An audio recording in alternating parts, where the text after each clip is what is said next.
So the final stab is this guy says, there's a party I know of going on, right? Oh, blinking it. So we go down to this party.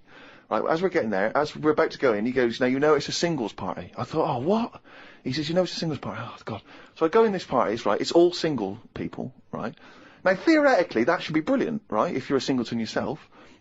It's the worst kind of party to go to, because when you normally go to a party, right, and you're chatting to a girl, and she says, oh, I gotta go get a drink or whatever, you think, oh, she's probably got a boyfriend or whatever, or she, you know, she's with mates, that's fair enough. But when you're at a singles party, and a woman says, I'm just gonna go get a drink, and then you just see her leaving, you realise it's not because she's got a boyfriend or whatever, it's just because she doesn't want to talk to you. You can't even kid yourself. You can't even pretend. Oh, and you suddenly sense everyone judging everyone else. So you see a girl and she'll like look at you up and down, and then ignore you and walk on. And it's like a massive slap in the face. It's like girls coming up to you and going, not interested. Just by being there, they don't have to say anything and they're rejecting you. And so, anyway, one of my friends has been reading this book, The Game, right, by this guy called Neil Strauss, which is sweeping a certain part of the population because it is one of those books written on how to meet women and seduce women, right? And there's this guy called Neil Strauss who infiltrated a sort of secret organisation in America of blokes who've got all these various seducing techniques, right? And one of the techniques which we've been discussing is something called negging, where if you see a very attractive woman, the theory is that she's getting asked out all the time by blokes, right? They're always coming up and saying, oh, you're really beautiful, can I buy you a drink? And that what you have to do to set yourself away from the pack is to sort of not be so obviously complimentary. So you come up and you almost sort of pay her a backhanded compliment, or you almost neg, as they say something slightly negative. So what you might say is you might go up to her and say, oh, I like your shoes, I've seen another girl wearing them in the club, right? And the theory is that she's sort of, she's a bit taken aback, she's a bit sort of thrown off, and then of course you start complimenting her, and you start building her back up again. It's very elaborate mind games. I'm not saying it's a good idea, but we've been talking about the neg, and I was chatting to a girl, and I was a little bit drunk, and I wasn't thinking it through, and I thought about the neg because it wasn't going very well, but I don't think you should say to a girl, I think your ears are a bit too big for your head, because you know what I mean, it's like you can't come back from that. And there's nowhere else to go, because that really is just an insult. Oh, he's only gone and listened it down the little fucking car.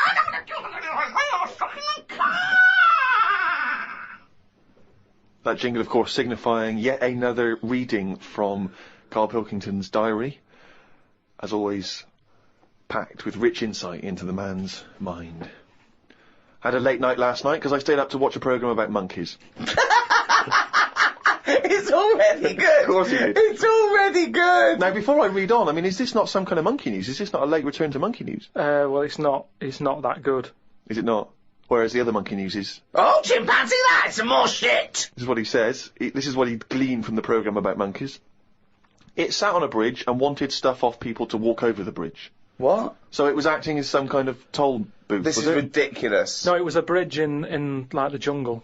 Oh, shut the fuck up. And it's a monkey that sat on a bridge, and a lot of tourists go through the area. No, it's a monkey look at them. who realised that if he sits there, he'll get stuff because it'll look like it's a cute little chimp begging. No, but every time. Yeah, because you give a monkey, I'm as bad as him now. If you give a chimpanzee a banana, and he starts realising that humans have things to give. Yeah, but it's all Squirrels sorts of learn stuff. that. But you don't go, you wouldn't say, went to the park, the squirrel's waiting at the gate. You have to give them a toll to go in. They're only going to give them a nuts. They come up to you every time. You fucking idiot. Went to bed after watching it and fell asleep thinking about it on the bridge right now. It's a bit bad, really, because the monkey should work harder for its food. It made me remember the slug I saw yesterday that was eating bird poo. Nobody would ever help a slug with food like they do with ducks and monkeys. A slug's life is pretty bad. The only time they come out of their den is when it's raining. Den. So even their days out are depressing. It is. Do you know what I mean? No. It is like, it's a horrible thing to be in it. A slug.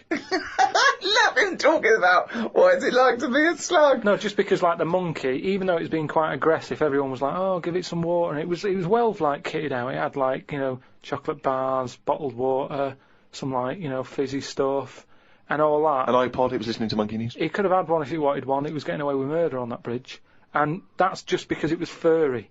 Yeah, if that was like a blob, like a slug, there's no way people would be that friendly towards it. And it just annoys me how you get this pecking order for, like, no matter what creature you are, favouritism. And that slug was only eating that bird poo because it wasn't being offered stuff. If it was offered toffees or whatever. Well, it's just sad, isn't it? It's come to that. That's what its life has come to. Yeah, but it's not. As mollusk like I was said, down on its fucking luck. He didn't live in a big country house, No, and his but wife it left is. it. The I kids was went and started hitting the watching bowl. it, and I kind of thought, and look, they do only come out in the rain, and it's depressing, and it'll probably get killed in a bit, and that was its last meal. I just... Last meal! But it wouldn't prefer steak and chips, Carl. It doesn't a leaf. have... It must like a leaf or, you know, at the end of the day, it's an insect. They love a It's leaf. not an insect! Well, it's part of that gang. It's part of that... No, it's part They of that... hang out together. They hang out Not. together. Why do you think it's part of that Because gang? it knocks about in the woods in the same place as a spider does. But what I'm saying is they're eating boring stuff because that is what's It's in not their boring area. stuff to them. They're not. I have no opinion of it at all. They take in sustenance. No, but where you are is what you eat. When I'm in London, I'll have beans on toast for lunch. On holiday, what? Tapas? Go on, I'll have a bit. So it's whatever you eat, what's in that area. Suzanne went off to work and I went to the shop to buy some envelopes. The shop was empty, but the fellow behind the counter was on the phone and just kept talking even though he could see I was waiting. I started to count backwards from 20. When I got to 6, he hung up and served me. I won't use the shop again. Question, why count backwards from 20? So he's thinking, what's going to happen at 1? If I start counting from 1, he's going, well, let him carry on. What, out loud? So, not really loud, but like more of a mouth action so he could see who was doing it. You know, like Sorry, you just started miming counting backwards to a man in a shop. He's on the phone. The Yes. shop is empty. I Yes. thought he'd like me custom. He could have served me and stay on the phone. Even though I don't like that, at least he's still doing what you know he needs to do. I'd have said, working the sorry, shop. can I just get these, please? Yeah. Well, I stood there and I thought, it's annoying me now, my kidneys aching, and I started to get a bit of a sweat on. So I thought, right, I'm going to give him 20 seconds, and if he hasn't got off the phone, I'm leaving. And when I got to about 6, he served me. What's wrong with that? Again, You are giving one of yourself... the strangest people. It's just giving yourself a thing. I could have been stood there for Free. ages. He's one of the strangest people who's free to walk Yeah. It's the about... streets. No, I set myself a little target, and I thought, I don't want to waste another 30 seconds in here, I'll give him 20. It worked. He served me at 6. But it didn't work. Yeah, but did he do it because you were doing that, or did he finish his phone call? I don't know, I was busy counting. Looked at what's been going on in the world. There was a human head attached to a seagull's body in a jar. Is that all it says? This is the sort of weird stuff that goes on behind surgery doors.